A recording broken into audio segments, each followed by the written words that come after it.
서울여자대학교 2015학년도 수시 유형 정리하겠습니다. 서울여대 시험 시간은 모두 90분이고 두 개 문제가 출제가 됩니다. 문제 1번에서는 언어 서술의 문제, 그리고 문제 2번에서는 도표의 문제가 출제되는데 두 개의 문제가 서로 관련이 없습니다. 따라서 기계적으로 45분, 45분 이렇게 잘라서 각각 1000자에서 1200자 정도의 분량으로 답안을 작성한다. 이렇게 생각을 하시면 될 것입니다. 그런데 45분 내 1200자를 작성한다는 것이 실제적으로는 매우 많은 분량입니다. 대부분의 대학의 경우 60분에 1000자 정도를 작성하는 것이 기준이 되기 때문입니다. 하지만 서울여대 문제의 경우 난이도가 그다지 높지 않고 그보다는 학생들이 보다 풍부한 글을 자유롭게 서술하도록 그렇게 요구하는 에세이 형식이 강합니다. 따라서 학생 여러분들은 보다 긴 글을 다양하고 그리고 예시를 포함시켜서 풍부하게 써주고 온다. 이 생각을 가지고 서울여대 시험에 임하셔야 될 것입니다. 진정한 글쓰기에 가까운 논술 시험, 이것을 서울여대 논술의 특징으로 정의할 수 있을 것입니다. 시험장에 가시게 되면 여러분에게 모두 한 장의 답안지가 주어질 것이고 앞면에 1번, 뒷면에 2번을 서술하면 될 것이고 제목을 쓰지 말고 답안지를 작성하십시오. 그리고 답안지에 무엇보다도 자기를 드러내는 표시나 이모티콘, 예를 들면 뭐 이런 것, 그리고 시험 끝났습니다. 이런 표시, 서울여대 진심하고 싶으삼, 그리고 예절 바른 학생이랍시고 교수님 끝까지 읽어주셔서 감사합니다. 꾸벅 뭐 이따위 지점 제발 하지 말고 맨 마지막에 마침표만 딱 찍고 나오시면 될 것입니다. 서울여대의 답안 작성은 흑색 또는 청색 펜만이 허용이 됩니다. 그리고 연필이 사용되지 않지만 수정액 및 수정 테이프는 역시 또 사용이 가능합니다. 따라서 반드시 수정액과 수정 테이프 준비해서 가시고, 그런데 옆 친구에게 빌릴 수는 없습니다. 이것을 가져가지 않으면은 손해인 만큼 이것을 가져가서 답안 깨끗하게 작성하고 나오시기 바라고, 혹시 준비되지 않은 학생은 볼펜으로 원고지 표기법에 따라서 오탈자를 수정하시면 될 것입니다. 서울여대는 모두 두 개 문항을 출제하며 난이도는 중정도가 될 것입니다. 그리고 영어 수리지문이 없고 도표가 출제될 것이며 서술 방향에 있어서는 독해와 독해 적용 그리고 예시가 포함된 견해를 주로 출제를 하게 됩니다. 따라서 제시문의 구성은 두 개의 대립된 견해 속에서 자신의 이러한 주장을 전개하되 전개 과정에서 예시를 포함해서 보다 풍성하게 글을 쓴다. 이것을 일반적인 서울여대 1번 문제의 전개 방향 이렇게 보시고, 올 모의고사의 경우에는 문제 1번에서 세 개의 제시문을 비교하라 이런 문제만 출제를 했습니다. 이러한 비교법은 어떻게 전개되는지 나중에 간략하게 살펴보겠습니다. 그리고 문제 2번에서 도표 지문이 출제가 될 때 도표를 4, 5개에서 5, 6개 정도 이렇게 제시한 뒤 이를 토대로 해서 현황을 제시하고 그 다음에 이 현황의 문제의 원인, 대부분 문제점을 도출합니다. 문제의 원인 그리고 여기에 대한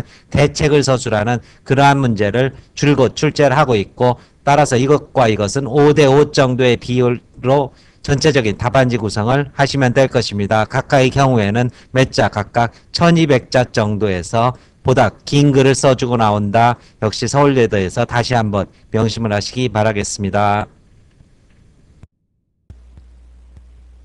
서울여대 기출의 전개 과정 한번 간단하게 살펴보겠습니다. 오랜 논술의 역사를 지니고 있는데 역시 첫 번째는 도표, 그리고 두 번째는 언어 문제 혹은 첫 번째 언어, 두 번째 도표 문제, 이러한 식의 문제 패턴을 지금까지 줄곧 소신 있게 유지를 하고 있습니다.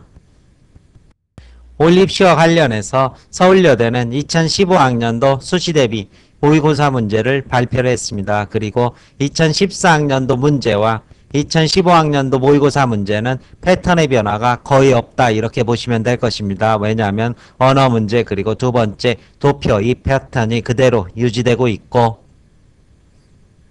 대학 측은 16, 17, 18 이 세 개 문제에 대해서 예시 답안을 공개를 했습니다. 따라서 저도 이것의 논제 설명에 대해서는 간단하게 예시 답안을 제시하는 것으로 대신했는데, 무엇보다도 대학에서 어떻게 쓰기를 원하는지가 가장 문제의 핵심이 되기 때문입니다. 따라서 다시 한번 대학 측에서 처음으로 공개한 이 답안을 토대로 해서 대학 측에선 도대체 어떠한 서술을 원하고 있는지 답안의 전개 과정을 한번 살펴보겠습니다. 개별적인 나무가 아니라 답안 전체의 숲의 모양을 한번 고찰해 보겠다는 의미입니다. 2014학년도 오전반 문제 1번에서 서울여대는 중심지문 가를 토대로 해서 제시문 나와 다를 비판적으로 분석하고 역시 비판하고, 그리고 제시문 라에 대해서 타당성 여부를 검토하라, 이런 독해 적용의 문제를 출제를 했고, 이것은 기계적으로 동일한 문제의 지시 상황에 따라서 동일한 배치를 해주고 있습니다. 중심 지문을 간략하게 요약한 뒤 이를 토대로 나와 다를 비판적으로 평가하고 라의 타당성에 대해서 검토하는 그런 답안을 출제를 하고, 전체적으로는 1200자가량의 답안지를 제시를 하고 있습니다. 따라서 학생 여러분들도 문제의 지시사항에 따라서 이 밑줄 친 원고지가 서울여대에 가면 주어질 것입니다. 이 밑줄 친 원고지를 어디까지 끊어서 쓸지 대략적으로 눈으로 가늠을 해 놓으신 상태에서 문단이 바뀔 때마다 맨 첫 부분을 다소 들여쓰는 그러한 형태로 문단 구분이 됐음을 분명히 눈으로 확인할 수 있도록 해주시기 바랍니다. 그 경우 채점자가 한눈으로 답안의 서술 과정을 파악할 수 있기 때문이고, 문단의 구분은 지시문의 지시사항에 따라서 이루어져야 할 것입니다. 가의 핵심 내용을 밝히고 이를 통해서 나와 다를 비판적으로 평가하고 라를 평가하라, 이런 식으로 문제의 구성이 되어 있는 만큼 구성에 따라서 답안지도 역시 동일한 방식으로 문단을 구성해 나간다, 머릿속에 명심해 두시기 바라고, 역시 문제 2번 도표 문제입니다. 이 도표 문제에서는 바로 청소년 인터넷 문화의 문제점 그리고 장노년층의 문제점을 먼저 지시사항에 따라서 개괄적으로 압축한 뒤 이 청소년 인터넷 사용의 문제점을 도표를 활용해서 분석하고 장노년층을 분석하고 대책을 서술하는, 역시 3분의 1씩 답안지를 배치하는 그러한 3단 구성을 하고 있습니다. 먼저 간략하게 전체적인 현황을 서술한 뒤 문제점 그리고 대책을 서술하는 과정에서 각각의 그림이나 도표를 서술하되 그것의 가장 주요한 수치만 간략하게 언급하고 그 뒤에 의미를 부여하는 그러한 형식으로 답안지를 계속 전개하고 있다는 사실 역시 명심해 두시기 바라고, 맨 마지막 대책에 있어서도 역시 표와 그림을 토대로 해서 대책을 전개하고 있다. 자유롭게 자기만의 대책을 쓰는 것이 아니라 도표에 근거해서 대책을 전개하고 있다는 사실 또한 명심해 두시기 바랍니다. 따라서 도표에서 제기된 문제를 토대로 그 문제에 대해서 해결하는 방안을 쓴다. 이것이 도표 문제 접근에 있어서 또 하나 명심해야 될 사안이 될 것입니다.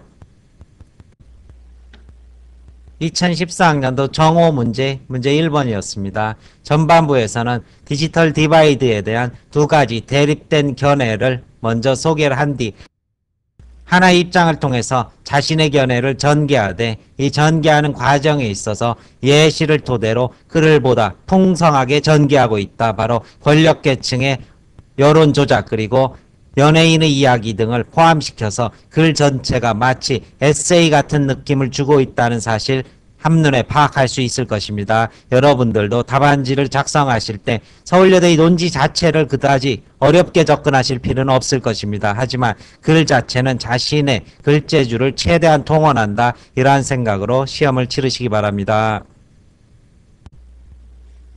역시 문제 2번 도표 문제입니다. 전체적인 현황의 소개 그리고 이러한 현황, 고령화 사회가 초래하는 문제점 그리고 대책을 역시 도표를 토대로 전개하는 그런 문제를 출제를 했고, 답안지 분량도 1400자 가량으로 매우 글자 수가 많다, 이렇게 보셔야 될 것입니다.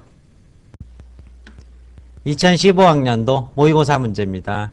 각각의 제시문 가나다의 핵심 주장을 밝혀라 전반부에 배치를 하고 있고, 이 문제에서 특이한 것은 기억하시겠지만 제시문 3개를 어떻게 둘둘씩 비교하는 방법을 선택하고 있다는 것입니다. 따라서 이 두 제시문 그리고 이 두 제시문, 나머지 이 두 제시문, 이러한 식으로 나머지 3단락을 배치를 하고 있습니다. 따라서 여러분들도 서울여대에서 3개 제시문의 비교를 요구했을 때는 이와 같은 형식으로 접근하시는 것이 타당하다고 볼 수 있을 것입니다. 대부분의 대학에서는 3개의 제시문이 출제됐을 경우 하나의 기준을 정해서 이 기준에 따라서 무엇이 다르고 이 기준에 따라서 무엇이 다르다 이러한 배치를 해왔지만 서울여대에서는 2개씩 단위로 이렇게 돌려가면서 비교를 해주고 있다는 사실 역시 눈여겨보시기 바랍니다.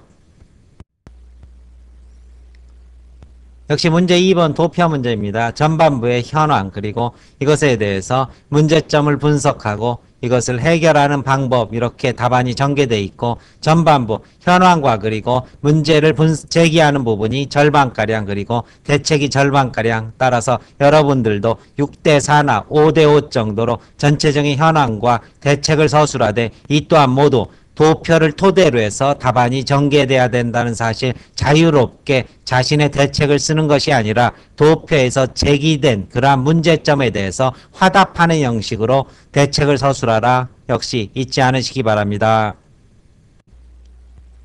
따라서 문제 1번의 경우 전반적으로 제시문의 관점을 적용해서 평가해서 견해를 서술하라 혹은 제시문을 요약해서 논점을 도출한 뒤 견해를 전개하라 요약한 뒤 비교하라 이러한 식의 지시사항이 선보였고 문제 2번 도표의 문제에서는 현황을 분석해서 문제를 제기하고 원인을 분석해서 대책을 서술하되 도표 내의 내용을 충실하게 반영한 답안지를 작성하라 이렇게 말씀드릴 수 있을 것입니다. 마지막으로 당부 말씀드린다면 다소 서두른다는 느낌으로 답안 작성할 것 그리고 문제 1번에서는 후반부 견해가 있는 경우 예시를 반드시 포함시키도록 답안을 작성할 것 문제 2번에서 도표에 있어서는 대책을 서술하는 데 있어서 도표 내에서 제기된 그러한 문제점을 기준으로 해서 대책을 제시할 것 그 다음 두 번째는 원고지를 사전에 안배를 하십시오. 따라서 문제에서 뭐뭐하고 뭐뭐한 뒤 뭐뭐하라 이렇게 돼 있다면 전체적으로 3개의 단락으로 구성한다 이렇게 생각하고 답안지 전체를 3등분 정도 하고 난 뒤 그리고 매 단락에서는 첫 부분을 들여쓰기를 함으로써 단락이 나눠져 있음을 시각적으로 분명히 파악할 수 있도록 답안 작성해 주시기 바랍니다. 그리고 글씨체를 가급적 통일시키십시오. 앞에서는 차분하게 쓰다가 뒤로 갈수록 날아가는 그러한 글씨체로 쓰게 된다면 아무래도 신뢰도가 떨어지게 됩니다. 그리고 마지막으로 제시문을 정리하는 과정에 있어서는 가급적이면 주제를 첫 문장에 쓰고 그 주제를 첫 문장에 쓴 것과 관련해서 이것이 왜 주제인지를 이렇게 부가적으로 덧붙이는 서술의 형식을 유지하는 것이 채점자에게 가장 한눈에 알아볼 수 있게 답안을 작성하는 방법이 될 것입니다. 서울여대 가을 캠퍼스입니다. 시험 잘 보셔서 반드시 합격하기를 기원하겠습니다. 그동안 수고 많았습니다.